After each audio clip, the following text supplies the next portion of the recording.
speaker series. I promise this will be a particularly engaging one. It's not often that one gets to introduce a personal hero, but this is one of those occasions for me. Um, I too am a working class kid from Cleveland, Ohio, who became a reporter and then a frontline editor and ultimately the editor in chief of a newspaper. And so I naturally looked up to a guy who had taken the same path, in this case, about 15 years before I did. But Len Downie Jr. had done it on a much larger scale and often with much higher stakes. Through the years, I watched with both intense interest and keen admiration as Len led the Washington Post, which he built into one of the two most important news organizations in the world. I marveled as he worked to navigate decisions that involved issues of national security, of global tinderboxes, high-level political intrigue, and often gnarly ethical dilemmas. I admired how he worked to transform his newsroom, which when he took the reins was overwhelmingly white and upper class in a city that was neither of those. And he hired and promoted dozens of people of color, ultimately hundreds, I imagine, in the hiring. And I applauded as he and his staff won 25 Pulitzer Prizes during his 17 years at the helm. I continued to be inspired by Len even after he left the editor's chair. In 2009, he joined the faculty of the Cronkite School of Journalism and Mass Communication at Arizona State University. And I personally consulted with him before taking the plunge into the academy myself. Now we all have the opportunity to read about his remarkable career in this new memoir, all about the story, News, Power, Politics, and the Washington Post. This is the 7th book that Len has authored, and it's not only a fabulous personal account of one of the most important journalists of our time, it really is an account of the journalism of our time, from the Watergate Hotel to Jonestown, Guyana, from Gary Hart and Donna Rice to Bill Clinton and Monica Lewinsky, from the Unabomber to the 9/11 attacks and the post revelations that the CIA was operating secret prisons across the globe. So it really is a just delightful honor for me to welcome to Temple University and Klein College our esteemed guest. I certainly wish that it could be in person. Maybe we'll make that happen sometime before too long. But in the meantime, we're thrilled to have you here, Len, and please join me, everyone, in welcoming my hero and friend, Professor Len Downie. Thank you very much, David. To be called your hero is embarrassing with your outstanding career and the important and the way in which you're making things happen right now in journalism and in journalism education. As David said, this is a different kind of memoir. It's not about my personal life very much, except as it crosses into my professional life or vice versa. And it's not one of those where, well, then I met this person and then I met that person. There are a lot of famous and important people that I came across in my journalistic career, as any of us do if you're in it long enough, that are not in the book because they're not important to what I was set out to do. What I set out to do was to explain to the American public at a crucial time the importance of the news media in our democracy, at a time when many people are no longer believing what's true in the fact-finding news media, when the former president of the United States spent 4 years attacking the credibility of the news media rather effectively for his audience and his base. When I think people no longer understand exactly what the news media are about because so much is available on social media and elsewhere on the internet of all different kinds of information, true and false, a lot of it false. And so it makes it more difficult to understand what fact-finding news media are doing. And so that's where I wanted to show what went on in my career and the decisions that I made, and take people inside the news operation, takes people inside a newsroom in a way that's not usually done in the news media. So I'll first give you a little biography, and then I will talk about some of the important issues that I dealt with in the book, and then really welcome your questions. There are a lot of you, and you'll probably have all different kinds of questions about the things that I talk about, or anything else you want to talk about in the news media, including what's currently going on, obviously, in the news media since the time of my book ends in around 2010. I grew up in Cleveland, Ohio on the west side, as David said, also from a working class family, and had the opportunity in Cleveland public schools to do student journalism beginning in the 5th grade when I was a reporter for a little mimeographed student newspaper. And I was the editor of that in the 6th grade. And I realized then for the rest of my life that I love journalism and I kind of like being the boss. Which would come about later. And as I go through quickly my biography, I want to make something clear. I had help all along the way from mentors and other people. And most of what happened was accidental at various times, as I will tell you, and not something I was striving for. Sometimes the students that I teach now talk about, what they want to be doing 20 or 30 years from now. That's useful if you need to learn French in order to cover France, or you need to learn a lot about economics if you want to cover economics. But if the ambition is to be in charge of this or something like that, I tell them, wait on that. Let's see what happens to your career first. So as a result of the dean of the School of Journalism at the Ohio State University at the time I went there, well, first of all, I won a scholarship, a journalism scholarship at Ohio State based on the student journalism that I had done in Cleveland public schools, junior high and senior high schools. Otherwise I couldn't have gone to college. My parents could not have afforded it. And then I got some more scholarships and worked my way through school and was the sports editor and the managing editor and the editorial page editor of the Ohio State Lantern, a newspaper, daily newspaper, Monday through Friday, 30,000 circulation, which closed at 1 o'clock in the morning. So it was a very realistic experience. We also covered the city of Columbus and the state of Ohio insofar as they had an impact on the university. And we even ran wire stories of national and international news to make a complete newspaper for those people who wanted to read, especially on the faculty, wanted to read that rather than the local newspapers in Columbus, which weren't so good back then.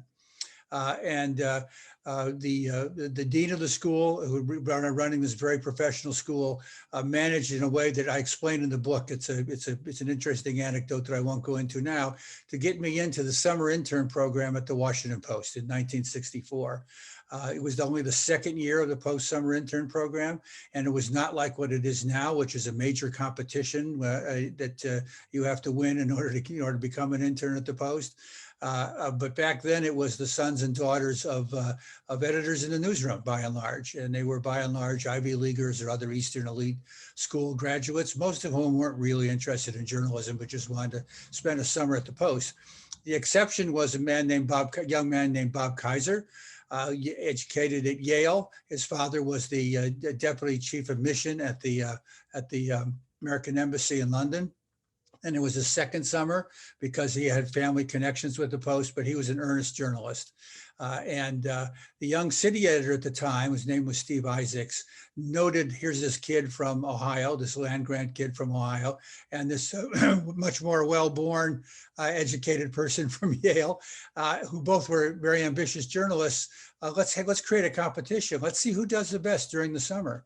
And at the end of the summer, both Bob and I had each had 13 stories in the newspaper in 13 weeks at the Washington Post. And as a result, we were both hired, which was amazing to me, quite unexpected in my case. I was already a father, had married and had 1 son at the time, and went to work at the Post. And then another thing that came along that I wasn't expecting was that Ben Bradley, who had just become managing editor at the Post at that time, but many years earlier, in an earlier stint at the Post, had covered the local criminal court system. And Steve Isaacs, who more recently had covered the local criminal courts, decided to send me down there based on some early investigative reporting I did in the police beat to find out what was wrong with this court, which was a mess. The court reporter remained there to cover trials and so on, the beat reporter, but I was sent down to just see what can the Post do about what a mess this court was. The result was a year-long investigation by me. This 23-year-old wandering around the courthouse in a bad suit and taking notes secretly in the hallways, and gradually figure out there are a few judges that were good that I use as my mentors for what I was doing. I had to compile my own statistics for the court because they had none, to show all the problems with judge shopping and what was happening to criminal cases and so on. Drinking in the hallways. It was a terrible place. After that year's work, I wrote a 7-part series. It was on the front page of the Post. And a few days later, the Deputy Attorney General of the United States, Ramsey Clark, came to the Post to have lunch with me and my editor on the series. And he said they're going to abolish the Court of General Sessions, which is what it was called then, because the federal government ran that court. It was running it badly. And they decided to reform it. The Johnson administration decided to reform it. And so they were going to abolish the court and create what is now today the DC Superior Court. And one of the judges I had quoted often in the series, making intelligent observations about what was wrong there, was a man named Harold Green, who had written a lot of the civil rights legislation at the Justice Department before he joined that court. And Ramsey Clark asked me, should he become the chief judge of the new court? I said, I'm 24 years old, and I'm just a reporter, and I'm not going to tell you what you should do. But they did make him the chief judge of the new DC Superior Court, which today continues to be one of the best local courts in the country. And a little sidebar is that many years later, one of the things I'll talk about, if people want me to, is how antisocial journalism can be if you're really devoting your life to it, as I did, and how it can be difficult for your family. I've been married 3 times, and my 3rd marriage, which has been very, very successful for the last 20 years, was conducted by Judge Harold Green when he was on the federal court. So as a result of that series, I was an investigative reporter for many years in Washington, investigating mortgage fraud, consumer fraud, various other legal problems, and so on, until I was put on the city desk by a new local news editor named Harry Rosenfeld, who thought that I was taking too much time working on all these projects. So I became an assistant city editor, and one of my reporters was Donald Graham, the son of Catherine Graham, who was doing various jobs throughout the newspaper to prepare himself to work for his mother and then later take over the newspaper. He had been the chairman of the Harvard Crimson, so he was a good journalist, and he was one of my best reporters. And for 9 months that he was there, we bonded as editor and reporter. And that's another accident that was useful to me, obviously, throughout my career at the Post, because Don was really smart about the news in the newsroom and was a great mentor and advisor all those years and all the things that I did.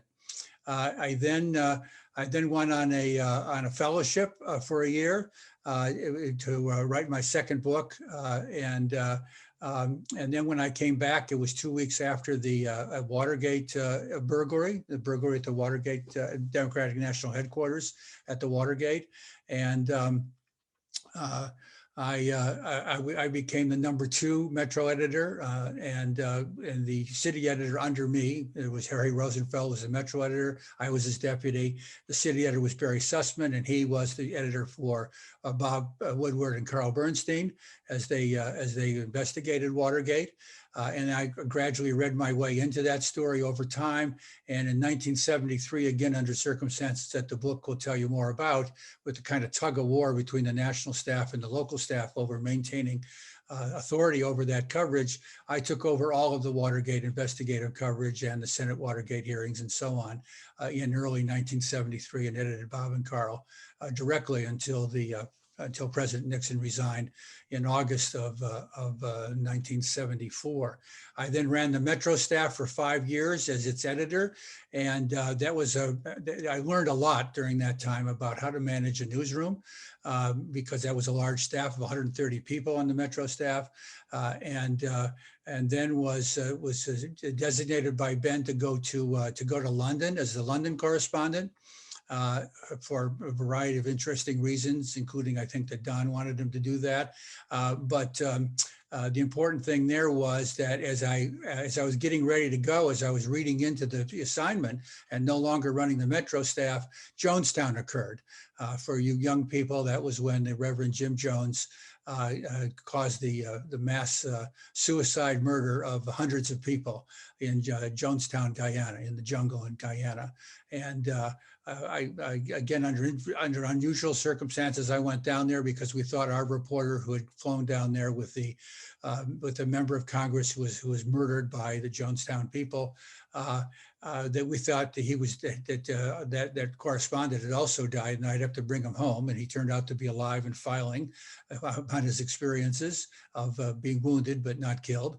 And as a result, I wound up covering Jonestown story for a number of weeks, which also helped me learn how to be a foreign correspondent. I had never been to Guyana before.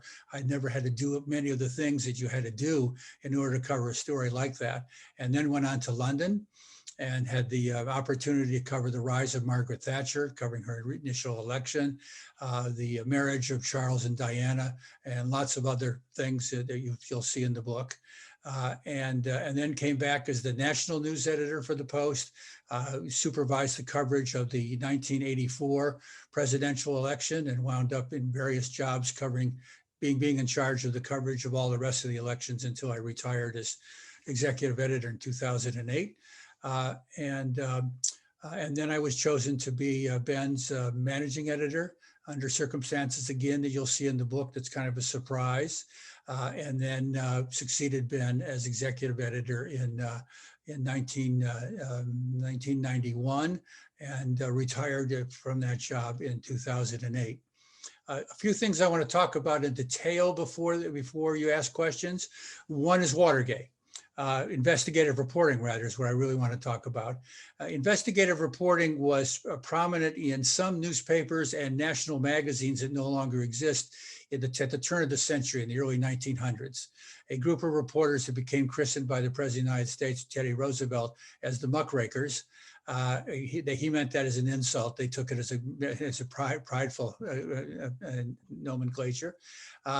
Investigated all the monopolies that existed at the time: Standard Oil, the meatpacking factories, the problems with the senators not being directly elected by the people as opposed to being appointed their jobs, and all sorts of other problems and corruption in local cities around the country. And as a result, a lot of things changed. The Food and Drug Administration was created as a result of that. The current anti-monopoly laws were passed as a result of that. Lots of changes were made. However, investigative reporting largely disappeared. Certainly all national investigative reporting disappeared with World War I, the Depression, World War II, and the McCarthy era. And it wasn't until the civil rights era in the late 1950s and early 1960s, the advent of the Vietnam War, and the fact that so many young Americans died in that war, and because it was a draft rather than a volunteer army, they were from all walks of life, so it touched all of American life, began to create a skepticism about the government that had not existed for all those other decades. And along with that, the local investigative reporting began to grow up. And I was one of the first of the local investigative reporters during the time that I talked about earlier in the early 60s, along with reporters in places like Seattle and Philadelphia and New York and a few other cities around the country, but still no national investigative reporting until Watergate. And in fact, while we were investigating Watergate on the local staff of the Washington Post, all of our national staff and most other national news organizations and local news organizations around the country doubted what we were doing. There had been so little skepticism about the national government until civil rights, until Vietnam, and until Watergate, that they really doubted what we were doing, which is why I had to fight at one point, and along with Harry Rosenfeld, to keep the story in the Metro staff. But the result of Watergate was the result of the president's resignation, the book, All the President's Men, the movie, All the President's Men. Investigative reporting became hot.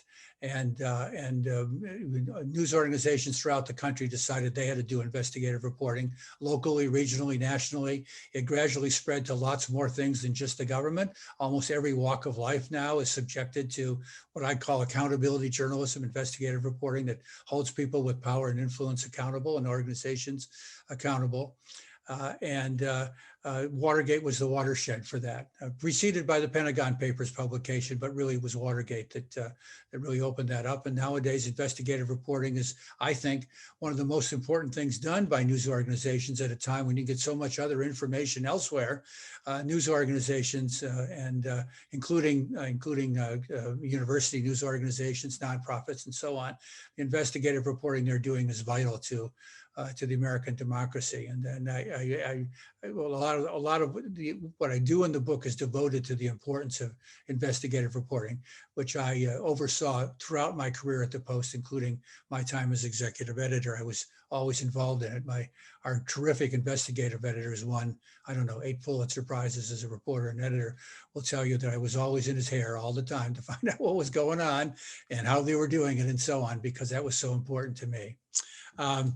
And then, and just one thing to say about Watergate, of course, was Deep Throat. I want to say that Watergate was built, obviously, the reporting was built on confidential sources. Bob and Carl's sources would have all lost their jobs in the FBI, in the administration, in the White House, and everywhere else where they had sources, going all the way up to the very highest levels of the White House before the president's resignation. And all those sources were known to his editor, known to their editors, except for Mark Felt, because that was we never published anything on Mark Felt's say-so.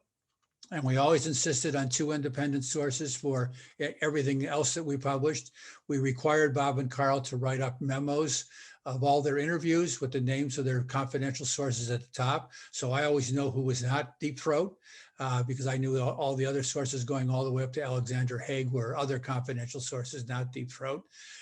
And that was important because Mark Felt never would have talked to Bob under other circumstances.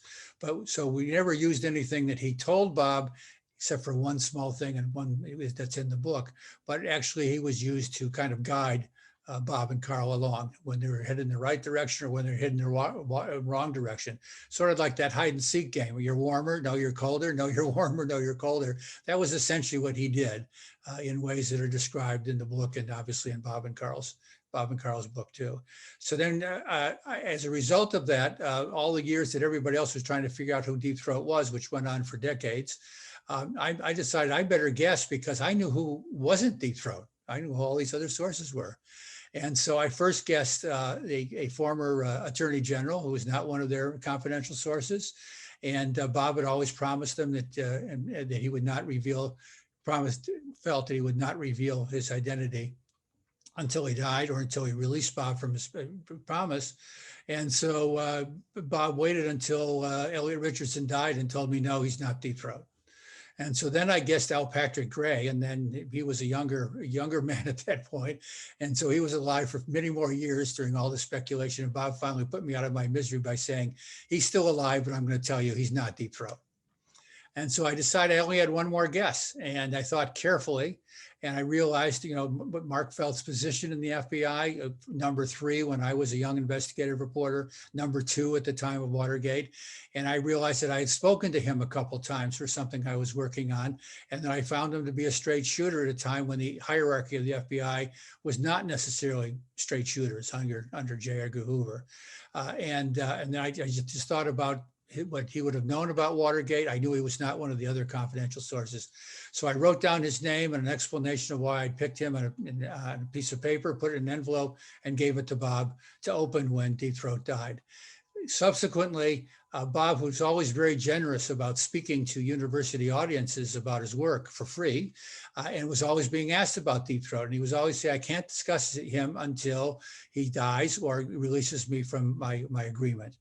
But then I heard that he was beginning to tell audiences, well, Deep Throat's kind of ill. He's rather ill, so probably you'll find out who he is pretty soon. So I called Bob into my office. Bob and I have always had this very interesting relationship where he does treat me as his boss, even though he's so famous and rich, but at the same time tries to not be completely candid with me about things he doesn't want to be candid with me about unless I draw it out. So I said, Bob, look, if he's going to die soon, we need to be prepared to put that story in the paper. I mean, lots of stories in the paper the very next day. And Bob said, well, and then he's kind of hemming and hawing. And I said, what are you keeping from me? He said, well, I've written a book about my relationship with Mark Felt, and I want to publish that on when he dies. I said, Bob, that's great. You can publish that book, but also on the day that he dies, I want you and Carl and other people in the paper to write all the stories that I want about him. And I want the excerpts from your book that I will pick to be in the paper the next day. And you're going to do that. And so he took me to his house and showed me his manuscript. And sure enough, it was Mark Felt. And he opened up his envelope. And finally, I decided I would only have 3 guesses because you'd only have 3 strikes in this game before I was out. But then before Mark Felt died, his family decided that they wanted him to be known as Deep Throat before he died. I think in order for them to become rich and famous as a result. And they kept bugging Bob about it, but Bob took Felt out to lunch and realized that his dementia was so advanced that he knew Bob as some old friend. He couldn't exactly place him. And so he decided he just couldn't do it, despite the fact the family wanted him to, because he did not have Mark Felt's assent. And so the family went ahead and had their lawyer publish something in Vanity Fair. And when it appeared online, Bob still didn't want to have the Washington Post name Mark Felt as Deep Throat. And I just told him, this is over. It's out now. We're going to have to do it. So we did all the things that I said we were going to do. So then people have always asked me over the years when I talk about this, don't you feel badly that Vanity Fair beat you to the story of Deep Throat? I said, quite the contrary. I said, I'm really proud of the fact that even knowing that they probably were going to do something like that, we still kept our bargain, our promise to Felt. And as a result, any Washington Post reporter who makes a confidential source agreement knows the people they make that agreement with know that it will be kept no matter what. And that's more important than whether or not we were beaten on a particular story. Let's see, what else do I want to quickly talk about? The kinds of decisions that you have to make in running a newspaper, as David knows. When I read about the false impressions people have about how the news media operate, it's laughable to me. But it's dangerous because it's not true. So, for instance, when I had to make decisions about Bill and Hillary Clinton, after he was elected president and they came to Washington, one of our reporters discovered that in a federal investigation of a savings and loan in Arkansas that went bust, that was engaged in fraud, that cost the taxpayers money, and that Hillary Clinton was the general counsel for, and Bill Clinton was the governor of Arkansas at the time, and therefore in charge of regulation of savings and loans. Somebody under him was. And we began doing a lot of investigative reporting about what was called Whitewater, which was the name of a real estate investment that the Clintons had with the couple that was running, that owned and was running the savings and loan. And Hillary Clinton didn't like that. And I recount in the book, we had a meeting in the White House, which was then off the record, but no longer has to be, in which she complained about the Post coverage of them, attacking them, in her words, and then launched into something I wasn't even know how I would ask about, because we had not yet been writing about Bill Clinton and women, but she launched into that the state troopers who had made allegations about are setting up trysts for Clinton with women, and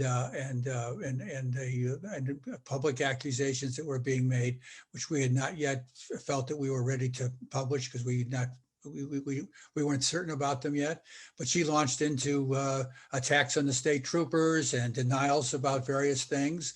And so when the meeting was over, and I listened to her, and I explained that we have to do accountability journalism about that holds accountable all presidents and all administrations, whether they're Democrat or Republican, in case she thought we would treat a Democrat different than a Republican. But I was open to any time that she had any other concerns or that the president had concerns, they should contact me. Their press people can contact me. I'll hear them out, and we'll make sure that our coverage is fair and accurate, along with being accountability. So when she went back to the White House, shortly thereafter, I got a phone call from the late Ann Devroy, who was our White House reporter at the time, one of the great White House reporters of all time, who had the place completely wired. And she said, "What in the world did you say to Hillary? She's going around the White House saying that you think she's a liar, that you hate the Clintons, that you want to get rid of Bill Clinton the way Ben Bradley got rid of Richard Nixon." And I said, that was not the nature of the conversation at all. So then I made attempts over the years to try to talk to the president himself about that. When we would come into contact with each other. And in the book is an anecdote about how both of our children oldest children were graduating from high school at the same time in Washington. Chelsea Clinton graduating from a private school, one private school, Sidwell Friends, and my son Joshua graduating from Georgetown Day School, the rival private school. And each of us was been chosen by their graduating classes to be the graduation speaker by our children's classes. And so I called the press secretary and told him I had a problem. Georgetown Day School parents are incredibly liberal. They probably all voted for Clinton, except for if my son had been old enough to vote, he would not have, because he prided himself in being the only conservative at the Georgetown Day School. Some of them worked, some actually were working in the administration. And I said, they are going to be very disappointed that at the exact same time that I'm the commencement speaker at Georgetown Day, the president will be delivering the commencement speech at Sidwell Friends. And so what I want to be able to do is tell my audience that I know this is a problem. I know you'd rather have the president here than me, but here's the joke, that the president's opening his speech with right at the same moment that I'm opening this speech with the same joke. And so can I get his joke? And the press secretary thought that was clever and fun. But then he said, yeah, we'll do that. So then I wrote my speech, and I'm waiting for the joke at the top. And we're getting very close to graduation. And so I call up again the press secretary, and I said, I don't have a joke. He said, well, we got a problem. The president's decided to scrap all the drafts that were done for him by speechwriters. He's writing his own speech. None of us have seen it, so I don't know what the joke is. And so I said, okay, I'll have to do something else. A few hours later, the president himself calls me, created consternation with my assistant, because he didn't go through anybody. He called directly to my office, and she found me in the newsroom. And it was very folksy. It was like we were old friends. Len, isn't this amazing? Isn't this hard to be doing this with our kids? Is it the most important speech I've ever written? My daughter, Chelsea, told me, whatever you do, don't embarrass me. And I said, which was true. That's what my son said. Please don't embarrass me, whatever you do. And he goes on about how wonderful it is to be a father and what a joyous occasion this is, and so on. And I said, Mr. President, remember, I wanted the joke. And so he gave me the joke, which was he's going to begin his speech by saying, as Henry VIII said to all of his wives, this will not be long. So I did that. But then he said, well, can I see your speech? And I said, yeah, I'd like to see yours too. So we exchanged speeches, and when I sent him mine, I wrote a note on it that said, I know that you and Mrs. Clinton have been very upset with a lot of the post coverage, explained again why it's important to hold all administrations accountable, Republican or Democrat, but we want to be honest and we want to be accurate and fair. And if you have any problems, please contact me. Again, radio silence. So again, I called the press secretary. I said, I know why you're calling. I read your note. He read your note. He read your speech. And I said, well, okay, that's good to know. I wish he would, act on it and talk to me about any problems that he has. Again, I get a call directly from the president telling me what a great speech mine was. But it was a kind of a distant conversation. I had the feeling that the press secretary was holding the phone up to his ear so he would talk to me. And I said, well, what about the note that I sent you? Oh, but your coverage has been great. The Post has been terrific.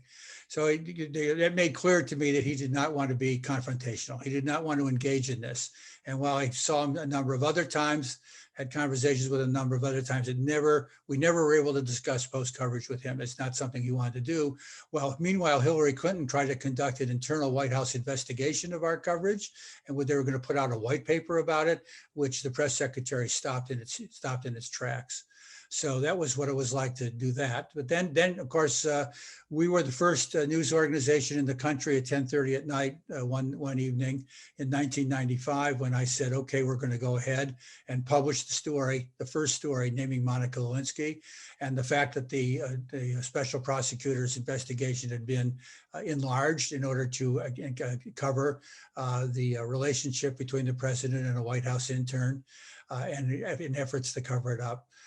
And then we covered that more thoroughly all the way through impeachment than any other news organization, which meant the country was divided. It was not divided in the dangerous way that it is now, but it was deeply divided over Clinton's impeachment. He was a very popular president, and a lot of people were very upset with the Congress and with the news media for causing his impeachment. Where was I going with that? And I'm sorry. And even people like Marvin Call wrote an entire book. Marvin Call was a famous CBS reporter and a kind of media commentator in later years, and even wrote an entire book attacking the coverage of Whitewater and Lewinsky case, and specifically the Washington Post. And my response to that in my book is that what happened obviously was that the president of the United States conducted a sexual affair with a very young intern employee of his in his place of work, and just outside the Oval Office, as it happened to be. And if I had done anything like that at the Washington Post, I would have been fired immediately. Never mind months of investigation and that sort of thing. And so that was my thinking about why we were doing that coverage. And whether or not he was going to be removed from office, it was not. I didn't have any opinions about that. I just felt it was something we should provide every scrap of information we can about it, including the fact that there really was a right-wing conspiracy against the Clintons growing out of Arkansas, and we covered that very well too, and explained that to everybody as well. So that was an important amount of decision making. In a kind of interesting historical note, in 2000, when the election was not decided on election night, as it turns out, the networks called the election first for Gore mistakenly, and then for Bush mistakenly. And we had two stories ready to go. One was Bush and one was Clinton. One was Bush and one was Gore. And at the very last minute, at 2:30 in the morning, for the final edition of the newspaper, the political editor of the Post came to say that there seemed to be some confusion going on over whether or not Gore was going to concede, and confusion about whether or not who was going to win Florida. And so my managing editor at the time, Steve Call, and I literally picked up a piece of paper. I don't think it was the back of an envelope, but a piece of scrap paper on the copy desk, and wrote out the current numbers in Florida, and realized that there were sufficiently numbers outstanding to erase Bush's narrow lead in Florida that Gore could still win.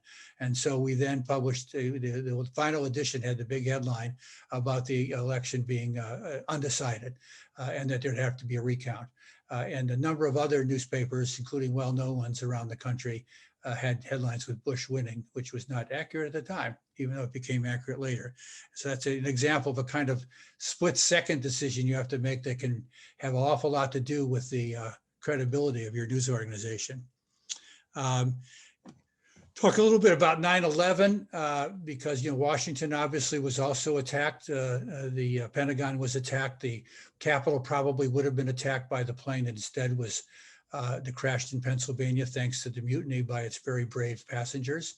And so it was a very big story for us, and of course in New York for the New York Times. There's just an example of what working in the news media is like for for you students.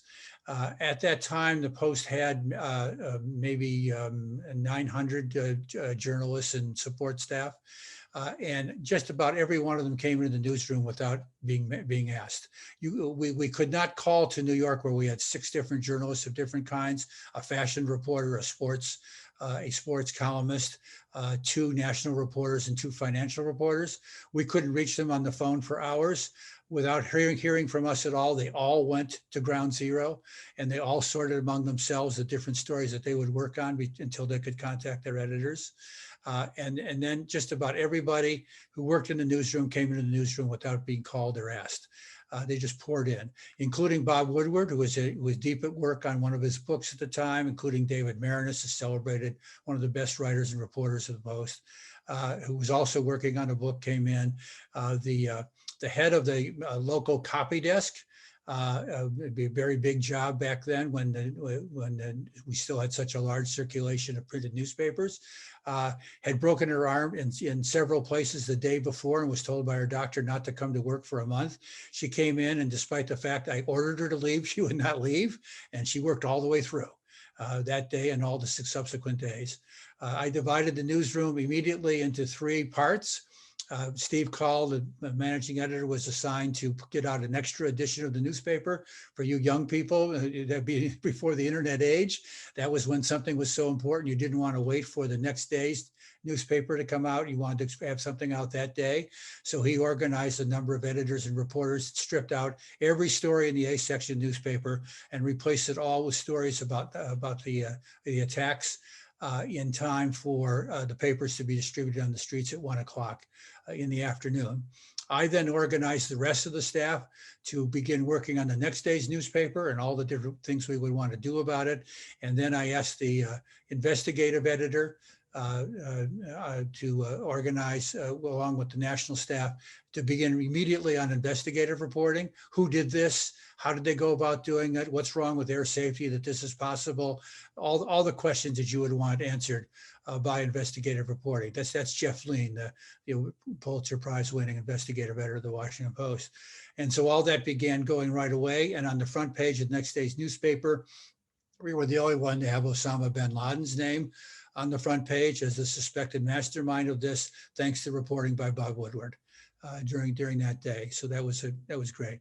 The biggest mistake I made during my time, to maybe anticipate one of your questions, during my time as executive editor, was that in the weeks that followed, when first of all, we reported on, of course, the secret, the so-called covert investigation of Afghanistan, which you were able to report on the ground once we had people there, but also the fact that it appeared clearly that President Bush was going to go to war against Iraq with the justification that Iraq had weapons of mass destruction.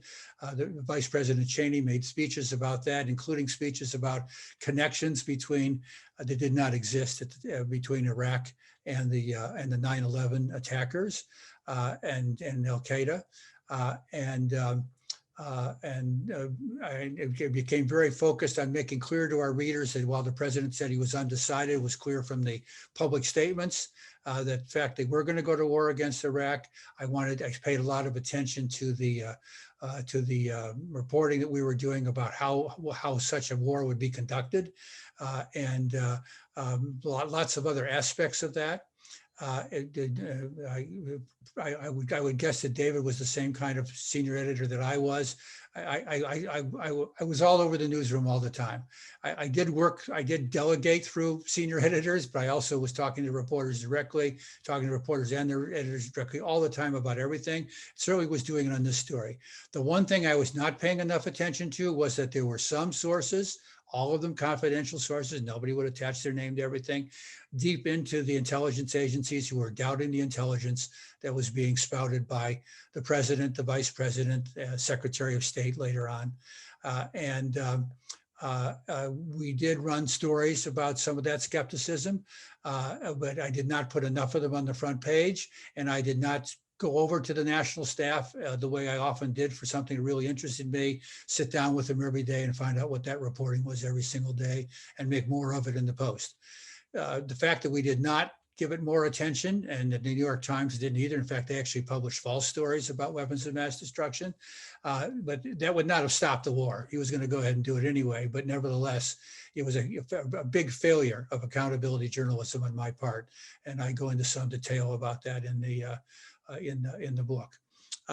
We then led the way once the war was underway. Bart Gellman, our great investigative reporter, went over there, and he substantiated. He managed to go along with the secret military groups that were investigating weapons of mass destruction and prove conclusively that there were none. We led the way on that story, but it was a little bit late. And then I guess the last thing to talk about is the decision I had to make about decisions I had to make about national security stories, a number of them over the years, but first with Ben and then on my own. There was never a story that we never published when the government didn't want us to publish a story involving national security, but we did take pains to make sure that we thought that the details in the story were not going to harm national security. You often could write very important stories about accountability stories about what the government was doing that involved secrecy or involved national security that made the points that our readers needed to have, that citizens needed to have, without some details involving personnel and other things that I'm not going to talk about that didn't have to be in the stories to be able to publish the stories. And that was always my approach to national security stories, which is what harm we first. Well, I'll give you an example. That's the best way to do it. So on the second day after 9/11, President Bush authorized a covert CIA operation against terrorism around the world. Find the terrorists and let's prosecute them. And that was being done secretly, and they set up 3 secret prisons in 3 Eastern European countries that had recently been part of the Soviet bloc but were now fledgling democracies. And without the knowledge of their people, and in some cases without the knowledge of the head of state, set up these secret prisons where they took terrorist suspects that they found around the world, including people suspected in 9/11, and and interrogated them there, including, we now know, torturing some of them. Our fantastic intelligence reporter at the time, Dana Priest, a double Pulitzer Prize winner, had such good sources throughout the intelligence services that she began to pick up worries on the part of some of her sources about something that was going on that scared them that they might be prosecuted, that it could ruin the agencies they were working in. What was it? She had no whistleblower. She had nobody dumping things on her desk. She had to just piece together from one source to another, very much like Bob and Carl did on Watergate, what was going on, and finally ascertained these secret prisons. She even went to one of those countries that I still don't mention, although it's widely known what it is, but I decided never to, and even was able to stand outside the prison and try to get in. And got a call from the CIA in her hotel there saying, stop it, don't do that anymore, come back and talk to us. And all along she had been telling me what she was doing, and we had already made some decisions that these 3 countries were also engaged in other kinds of counterterrorism cooperation involving money and other things with the United States that she also found out about that we were never going to publish. Because I knew automatically from all my experience with national security that was not raising the same legal and moral questions that the secret prisons raised, and that it would disrupt those things if we published that information. And as we always did with national security stories, she went to the CIA, first of all, to make sure that her reporting was accurate, to check everything out with them. And then secondly, to listen to any concerns they had about national security damage by publishing the story. As a result of those conversations, we were summoned to the CIA director's office to hear their concerns. I went, and Dana went, and the national editor and the editor in charge of Dana's work went along with me, and we met with the CIA director, whose name I'm blocking on right now, a former congressman, if anybody remembers that while we're talking, and with a man who never identified himself, who just sat at the table without saying a single word. And when I asked Dana afterwards who in the world that was, she said, he's in charge of covert operations and he's one of my sources, and I'm not going to tell you who he is. And so I said, okay. And later I did find out. So they made their pitch. I'm sorry. The other person there was the very first director of the National Intelligence, whose name is also escaping me at the moment. I hope it comes back. So the CIA director outlined the damage he thought would be caused if we published the story, and most of the reasons he gave didn't matter to me. One was he would lose face with his own agency if he couldn't stop us from publishing it, which was ridiculous. Number two was that other intelligence agencies would no longer cooperate with them if they thought the CIA couldn't keep its own secrets. Well, it's up to the CIA to keep their secrets. It's not up to me to do that if it doesn't harm national security in our estimation. And the one thing that did stand out, and then a bunch of other things. And then two things stood out to me. One was they'd have to shut those prisons down and bring those prisoners back to the United States within the United States legal system. And I figured, I didn't express any of my views at the time, but I figured when I thought about it that, so what? And actually that may be good, that once they be brought within the American legal system again. And then the last one was if we named those 3 Eastern European countries, all that other cooperation that I already told them we were not going to publish could be cut off. And so I paid attention to that in particular. And then shortly thereafter, Don Graham was called by the White House, and the president wanted to talk to him about not publishing the story. And he said to the president, I don't make these decisions. My executive editor does. He'll come with me to the White House along with our publisher. And so we had a meeting at the White House. And I think if you just saw these recent pictures of the newly redesigned White House, while different pictures may be on the walls and different colors may be in the carpet and the furniture, the layout is always the same. There's a Resolute desk at one end. There's a fireplace at the other end. Coming out from the Resolute desk are 2 long couches. And at the end of those long couches are 2 big armchairs. The president sits in one of those armchairs and the head of the delegation sits in the other one, which in this case was Don Graham. And then I sat nearest Don at that edge of the end of the couch. The vice president sat opposite me at that end of the end of the other couch, glowering me at the whole time. He really has this great face, this face intended to scare you into whatever he wants you to do. And wandering around was their director of national security, and then Bo Jones, the publisher, was sitting on my left. So President Bush made almost exactly the same presentation that the director of the CIA had made. And I asked all the same questions about what exactly would happen, how would national security be harmed, and he had the director of national security made most of those answers. Those are not answers that Bush was. Bush also said, by the way, which we put in the story, that, and I put in the book, that he did not know about this operation until it was brought to his attention because of our reporting, which I found strange.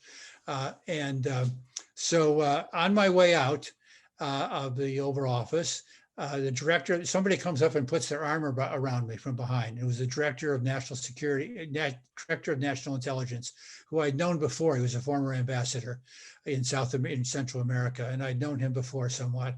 And he put his arm around me and he said, "You aren't going to name those countries, are you?" And I said, I'll make a decision about that.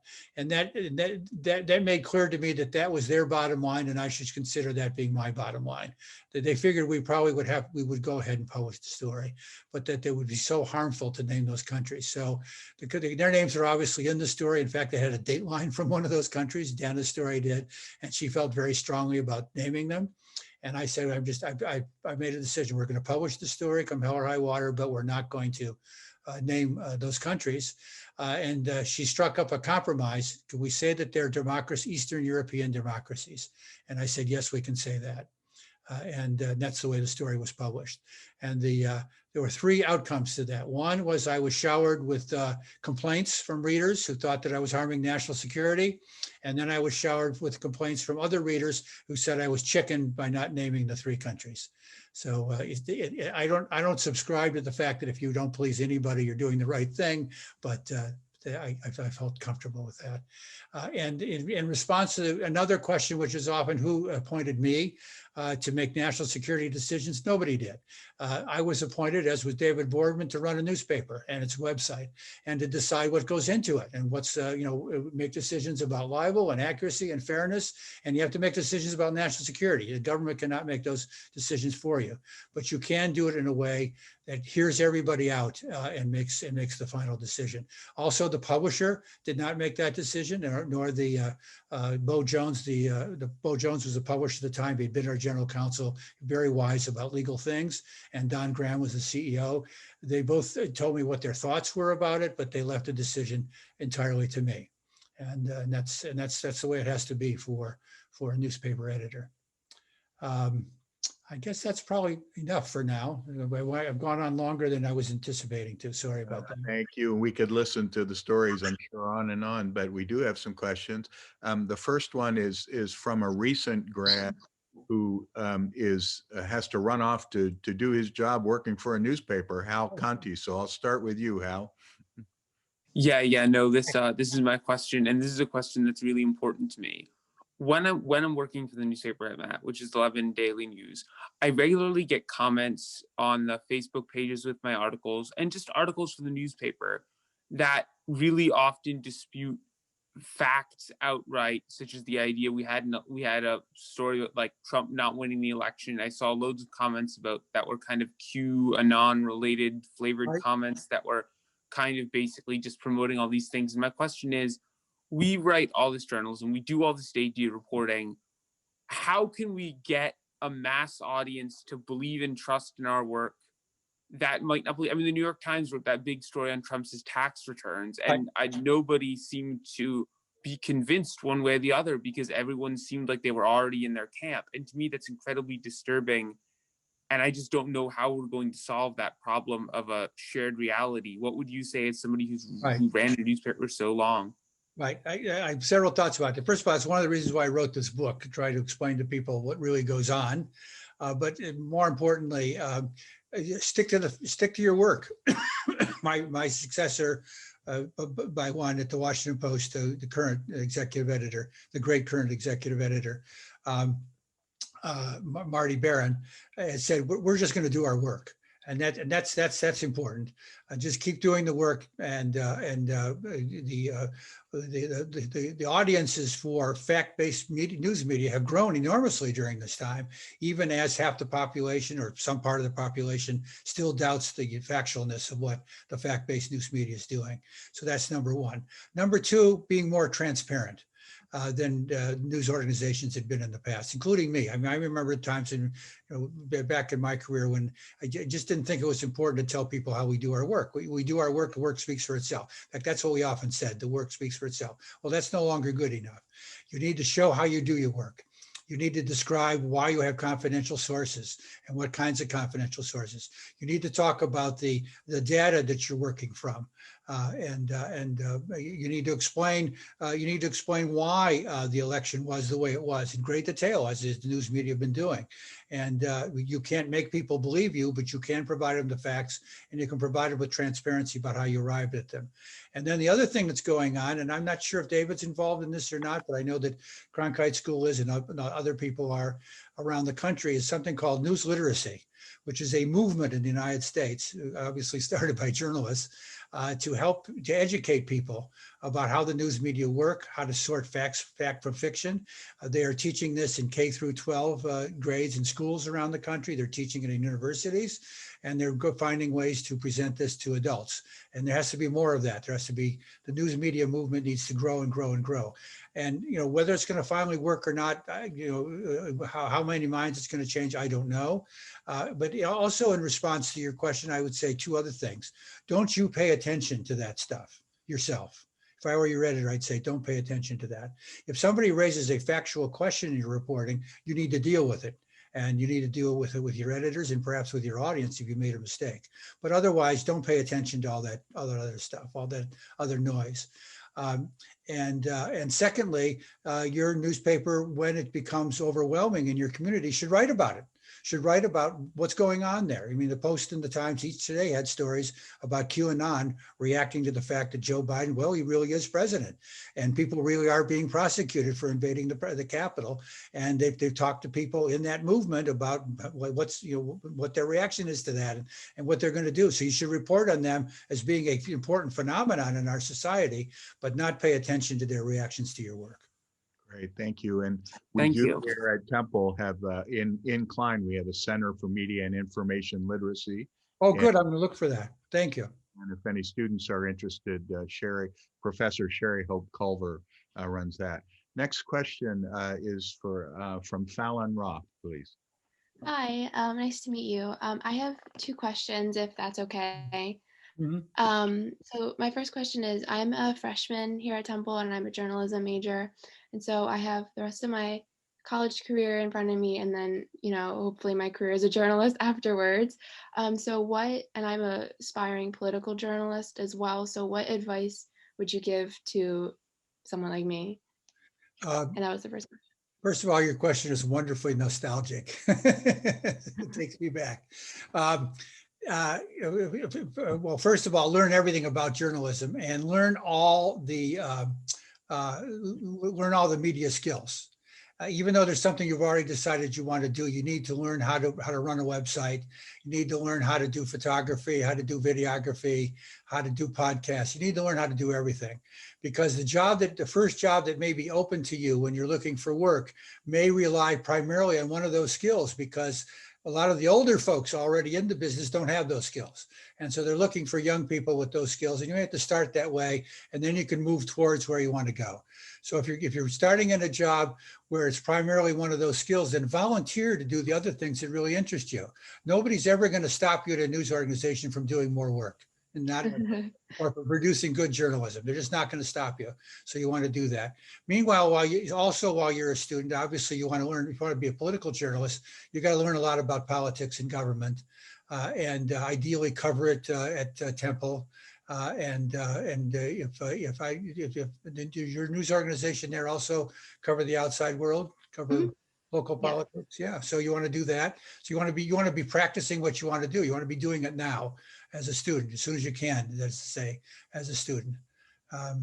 Those are most. And then the last thing I would say, which I say to all my students, is if you really want to do this for a living, it's a mission, it's a calling, it's not a job.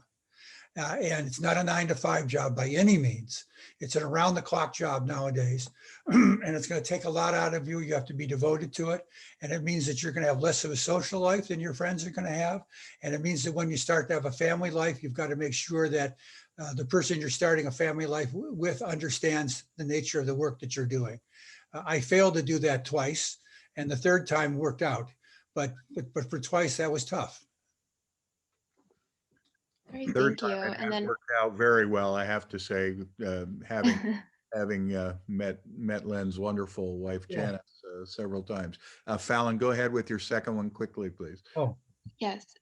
So just from the perspective of a journalist and editor during Watergate, what would you say are like the parallels and then also the differences between the political atmosphere during the Nixon era and then now? right. The country was divided over Nixon. Definitely, very much divided over Nixon, about Nixon, and even after he resigned, there were a lot of people that were still Nixon supporters. There is a difference between Nixon and Trump. Now that I'm no longer an editor, I can express some opinions. Nixon had a lot of substance to him, and he did a lot of things. He created the EPA. He opened the door to China. Lieutenant Kissinger. There are a lot of good things he did as president, even though in the end he was also a criminal, and so that's a big difference. And with impeachment itself, the other big difference obviously was that did not become. It started out partisan, but did not stay partisan. And in the end, it was Republican members of Congress who went to the White House, led by Barry Goldwater, a conservative Republican who had run for president as a conservative Republican, who told Nixon it's time for him to leave. And so far, that did not happen now, and we don't even know if they're going to vote for conviction. Many Republicans will vote for conviction in the Senate. That's another difference. Thank you. All right. Next question is Yeah. Selena. If you'll unmute. Hello. Firstly, it's an honor to be speaking with you. Obviously, you have a lot of experience in reporting during times of political tension or events of mass tragedy, which we're obviously experiencing right now. And there's so much emotional weight for all people during these times just in staying in the loop and reading the news. And I'm sure that's just as true as a journalist. So what do you feel is the role or ability of journalists as citizens to inform or unite the people during these times? Their decision, the responsibility for journalists is to inform and not to unite. One would hope that informing unites, but it's very important to me to be nonpartisan. And there's been a lot of change in journalism since I left it, in terms of much more voice in journalists becoming brands of their own, journalists appearing on television, and even if they don't state opinions on television, they're surrounded by people who are stating opinions. The label news analysis is not always applied to stories that are analysis, even if they aren't, even though I have not seen them expressing personal opinions, but the analysis goes further than just the reporting of the facts. And so it's muddied the waters about the difference between news and opinion. And so that makes it more difficult. But if I were still in a newsroom, I would still not wanting my journalists to express opinions online, for example, or in print, unless it was labeled as opinion or labeled as news analysis. And I would not want them to engage. In fact, it's still forbidden at the Washington Post, as it was under Ben Bradley and then under me, to engage in any political activity other than voting. Not marching in demonstrations, not signing petitions, not contributing to candidates, not contributing to any organization that lobbied Congress, for example. So you couldn't contribute to abortion rights groups or to anti-abortion groups, for example. You could only vote. And in my case, when I became the final decision maker of the Post for 24 years, first under Ben and then by myself, I stopped voting because I did not want to make up my mind who ought to be president of the United States, or who ought to, or what certain policies ought to be, because it seems to me if you vote, you have to make those decisions. And I wanted to keep a completely open mind, which became well known and sometimes mocked, but nevertheless, I stuck by that. And I knew people were always watching too, because on the day that my retirement became official, my wife registered me to vote online in Washington, D.C. I later signed the papers for it. But once it was registered online, news organizations in Washington reported that I had registered to vote.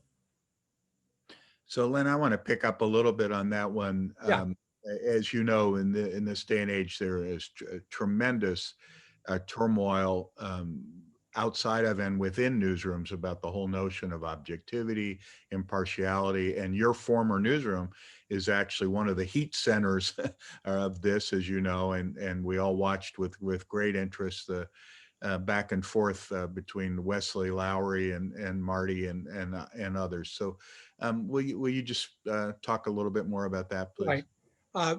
I never believed in objectivity. It's not something that I ever, it was never something I asked for from our staff. Objectivity is impossible. And I never believed in balance. You can't balance global warming science against global warming deniers, to take an obvious example. What I believed in is the pursuit of truth, wherever that leads you, however you report on that, and being accurate and being fair. And those were my judgments. In listening to these discussions about and participating, actually, we have a Cronkite discussion going on about this now at the school, as we should be. Diversity and inclusion is not the same thing as not being fair and balanced, and not balanced. I'm sorry, being fair and accurate. You should be, part of your reporting should be what's going on with racial justice, for example. That's reporting that needs to be done. But expressing an opinion about a specific way to react to it, that would not be reporting. That's for columnists. That's for the editorial page. It may in some ways be for news analysis, but it's not to be expressed. I would not want my reporters expressing it in tweets, for example. And I've been reading Wesley Lowery, and I'm not quite sure exactly what his answer is to this dilemma. But I don't think it means abandoning being fair and accurate.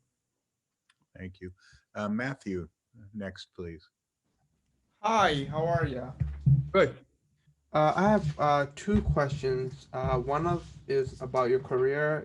How did you set yourself apart from others who wanted the same jobs? I didn't consciously. I didn't seek most of the jobs that I got. I know it's bizarre to think that, but I did not want to be the deputy metro editor when I came back from my fellowship. I was in London at the time, at the end of the fellowship, when I first read the first Watergate story. But I wanted to come back as a national reporter. I'd been a local investigative reporter. Now I wanted to be a national reporter. That was much more prestigious.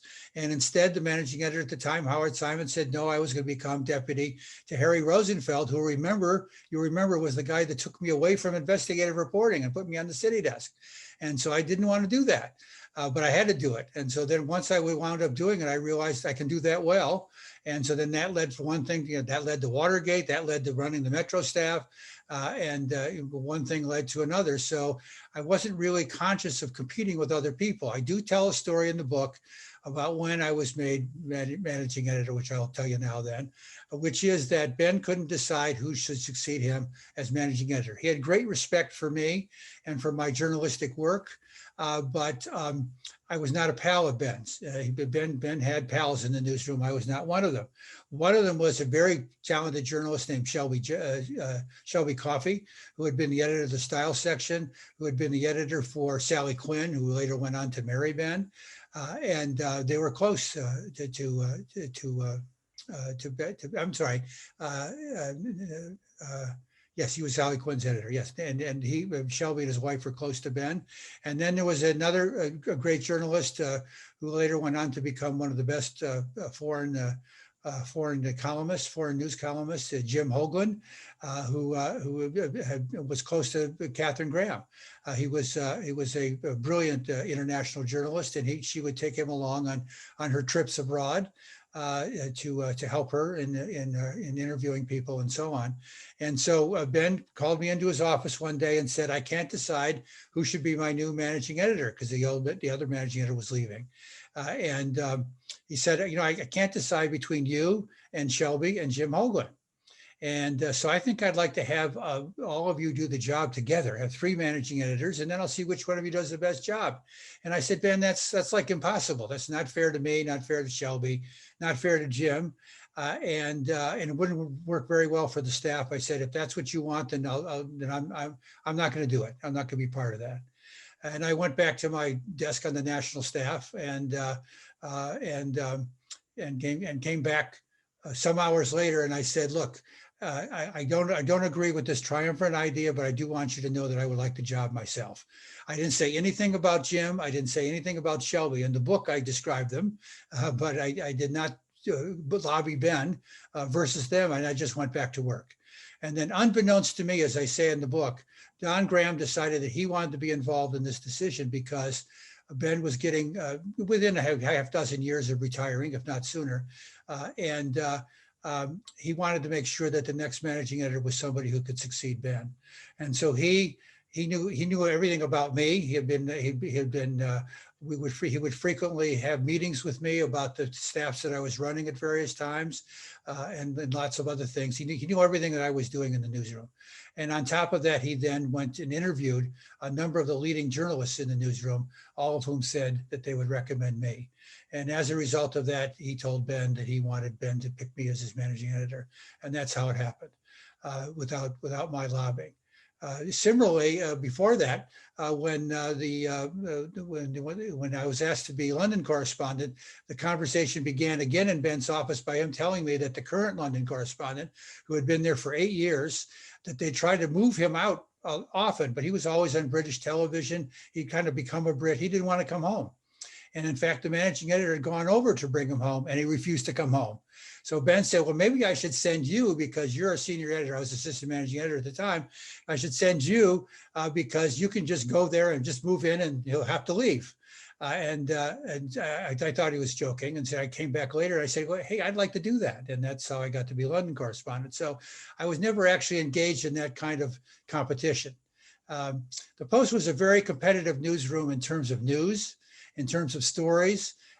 Ben and I after him and Marty after me have made it clear to the staff that anybody in that newsroom can cause anything to happen in the newspaper, can come up with a story idea, can come up with a story, can express their views about stories, can express their view about the direction of the newspaper. They will be listened to.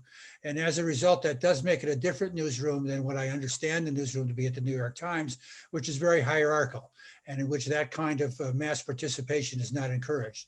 But it was at the Post, and that might give the appearance, in fact, it was called creative tension was what somebody called Ben's newsroom. And I think I reduced that aspect of it, but it nevertheless was a competitive and very open newsroom, very open to everybody's ideas. Great, thanks. And Matthew, did you have something else as well? Yes, I have one more question. This is a really quick question. In all your career, did you ever get scared out of reporting on a topic because of the repercussion? No, and not as editor either, as I've told you in some of these instances. But no, I mean, the nearest I guess I might have come to something like that was when I was investigating home improvement fraud in Washington. I'm sorry, not home improvement fraud. When I was investigating suburban development fraud, bribing suburban officials to build their shoddy housing. One of the guys involved in that wanted to have a meeting with me. I contacted him because I wanted to interview him. He was one of the targets of the investigation.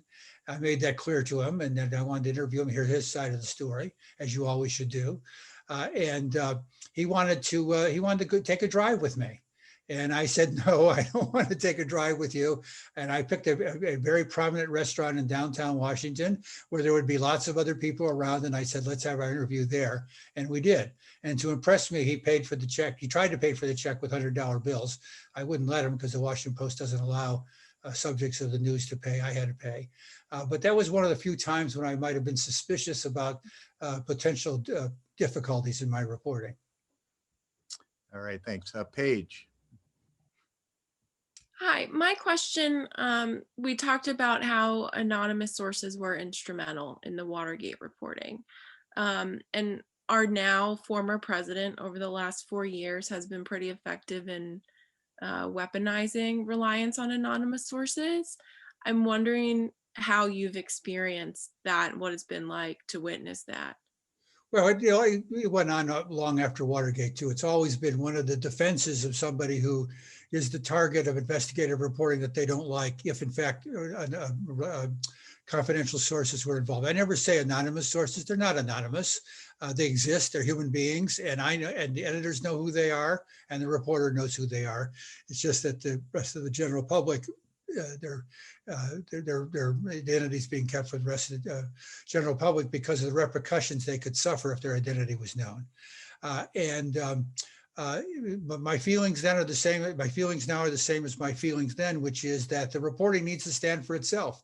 If the reporting holds up, then it no longer matters if some of the sources or all the sources were confidential. However, as part of that transparency that I talked about, it's good if you can say how many. I remember a very important Washington Post investigative story about the president. Named 14, did not name, said there were 14 different sources inside the White House, outside the White House, and previously worked in the White House were sources for this story. So the readers may still not believe that those people really exist if the president says they don't, but nevertheless, you've been as transparent as possible as you can be about that. And but in the end, it's the reporting that's going to stand up or not. And if the reporting is found to be mistaken, then that would call into question the sourcing. Now, Paige, that was an outstanding question. It's actually one of the ones I was going to ask if we didn't have enough. And I guess I want to offer a little perspective there as well. I mean, I know that certainly Len and the Post have very high standards for the use of confidential sources. As somebody who ran a regional newspaper, the Seattle Times, we had extremely high sources and our high bar for confidential sources. And I'll tell you that it was a point of great frustration for us that many reporters inside the Beltway, many Washington reporters on television particularly, have a low bar for the use of confidential sources. And that leads to a lot, I think that has led to a lot of the erosion of trust in the press. And in many cases, reporters, particularly for TV, but also now for a lot of the websites that are focused on politics, they'll allow the same individual to be quoted by name in the story and then elsewhere confidentially, which is something that we would never do. And the bar needs to be even higher if somebody's attacking a colleague or someone. So, I mean, it really should be used only when there's no other way to get a very important piece of information. And I know Len agrees with that. Yes, I absolutely agree with that. And that's a really good point to make. And it is really, the standards are falling all the time. It's always been a problem in Washington because the government often insists on keeping government officials confidential sources as the only way of talking to them, or even holding press conferences with a unnamed government official. And there needs to be, the media needs to work on that as a result of the question that you raised. It's exactly why the media needs to work on it. I can tell you one quick story about that, in that when it was a senator named Robert Packwood who was running for re-election a long time ago. And he was endorsed by women's groups. He was a friend of women's groups and so on. And a freelance reporter came to us from Portland, Oregon, a story that they could not get Oregon newspapers to pursue, came to us with a lot of people who worked for him and other women that he came into contact with many stories of sexual harassment, horrendous stories of sexual harassment that he had been engaged in over the years. So I teamed her up with a Washington Post reporter, began the investigation all over again. And they came up with, I would say a few weeks before the election, with a very strong story about his sexual harassment, except that only 2 or 3 of the women would allow their names to be used. He refused to talk about it, but a lawyer working for him were attacking those women's credibility, and we were not able to use their names. So at the very last minute, I decided to not run that story before the election because I didn't feel I wanted to have more women, and I wanted to have more women on the record. And so it took us a couple of weeks after the election to do that, but we accomplished that. We had a large number of women on the record in the end. It was a powerful story. It took 2 years for the Senate to push him out as a result of the investigation they conducted as a result of our story. Again, I was criticized initially for not running the story before the election because he may not have won re-election if we had run the story beforehand. But I did hold it long enough because in that case, I felt that name sources were more important because it had to do with his reputation and the credibility of the story. Thank you. Monica. Hi. Hi. Thank you for being here with us, first of all. But I really liked how you kept going back to accountability and accountability journalism, which sounds like the highest point of journalism, holding people accountable. I know for myself, I don't have a lot of credentials, and I feel like holding people accountable, like higher up people accountable, takes some credentials. Do you have any recommendations on how to do that without those credentials, or how to write stories or reach out if we're not, say, qualified journalists? What do you mean by credentials? So at least for me, when I'm trying to talk to people, I feel like a lot of people don't want to because I'm just a journalism student, or at least that's some of the responses that I've gotten. when I'm trying to write stories. Not a lot of people are willing to talk to me because they don't want, I guess, I don't know, I guess they don't want me as a student to write about them badly. And, So and yeah, you're, and you're doing this reporting for whom? For what? well, some of it is just for myself, like my website that I maintain. I also write for the Temple News. I recently started freelancing. But I guess I want to try to I want to hold people accountable, but I want them to take me seriously without having the background of like an extremely qualified journalist. I would say the best ways are to point to previous work, to show your previous work, and that so they can make a judgment based on the work that you've already done, and to make clear to them that what you're doing is, again, seeking the truth and not necessarily just seeking to attack them or something like that that they might be afraid of. And to make clear to them, do your homework, first of all. Know everything about the subject that you want to write about and what you want to interview them about, and show that homework. Show them what you know. Because I do, over the years and continuing until recently, I get interviewed by people, including journalism students at the Cronkite School, who are not prepared for that interview. And they ask me questions that they would never have asked if they knew more about me, for example, or more about the subject that they were asking about. So you want to show that you're credible by your knowledge of what it is you're asking about, and what you say that you would publish. Do they want you to publish that, or do they want you to have their say in what it is that you're publishing? That's the best way to establish your credibility, is your work. That's great. Thank you. Jesse. Hi there. Thank you for being here. I wanted to ask, do you think there will be a reckoning among the general public over the massive underfunding and closures of local newsrooms? Or is that sort of just doomed to be this kind of eternal conversation had between journalists? No, that's a project that I'm undertaking, as a matter of fact. By the way, I like your mustache a lot. Does that just count as a mustache, or is that mustache also part of your beard? How does that work? Well, I don't know. Quarantine beard, it's all kind of one thing at this point. It looks great. It looks great. So I can't grow it. If you picked up one of my old books from decades ago, during a time when I had a beard in the 70s, when everybody had beards back then, my beard was atrocious. And I'm so embarrassed that picture's on the back of one of my books. I'm sorry, would you ask about it again? Local news. Local news, yes. As I say, this is a project I'm undertaking now. Margaret Sullivan, the media columnist for the Post, has written a good book, short book that everybody ought to read, called Ghosting the News, which is about the current problems of local news around the country. And I won't go into that because she does it very well, and you probably are knowledgeable about it. But what's also happening at the same time is that, again, there's another movement that's been started only within the last few years of doing something about local news. That's in addition to the few billionaires who bought local newspapers and are doing a better job with them. But there's a movement to try to create a nonprofit news organizations around the country, many of which have been started, more of which are being started. Very few news organizations like the one that David Boardman's involved with have transitioned themselves from for-profit to nonprofit news organizations, which may be another way of saving some of them. When that can be done, it's pretty complicated to do, but it can be done. Easier is to start up new nonprofit news organizations. And there are a number of groups around the country and foundations. I've so far got several dozen that I'm aware of in my research so far that are trying to help out these organizations, that are raising money for them, there's a Report for America that puts reporters in newsrooms around the country.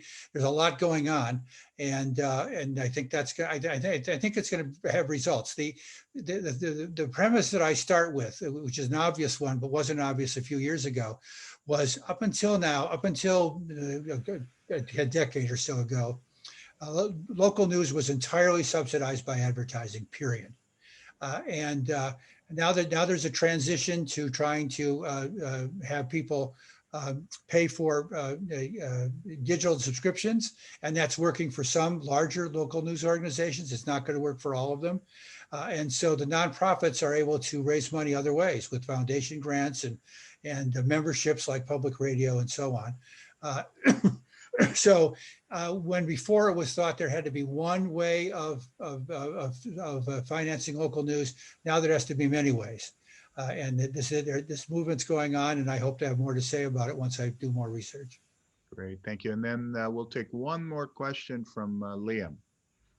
Hi, yeah, thanks. Everybody else has said that, but I'll do it again. So now more than ever, I feel like most people have a fractured trust in the government, and you, of all people, I have a feeling would understand this. What is your relationship with trusting the government? What should it be, and how would we get there? Well, I could give you the investigative reporter's answer, which is I don't trust my mother or anybody else. If my mother tells me something, I have to check it out. But seriously, trust in the government is not something for a journalist to have. Respect for the American democratic system and the role that government plays in it is a kind of a foundation of journalists, as well as it should be for all citizens. But otherwise, it's up to the government. It's up to what we find out about the government to decide whether something should be trusted or not be trusted. Certainly, we don't trust the government to make our decisions for us in journalism. That's one important thing, which goes on, of course, in many authoritarian countries around the world, where government has the last word. And they're not all terrible dictatorships where that's the case either. And that's not the case in the United States. That's not the case under the First Amendment. And so, trust in government is really not something that I'm engaging in. Great, thank you. Mia, if you'll unmute everybody, please join me in thanking Len.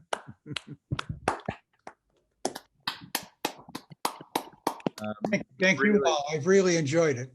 Yeah, great questions from the students. Really appreciate that. Thank you all for being here. And Len, we will work to get you here in person sometime when we're back on campus. Thanks so much. Thanks. Bye. Thank you, David, very much. And thank you, Mia.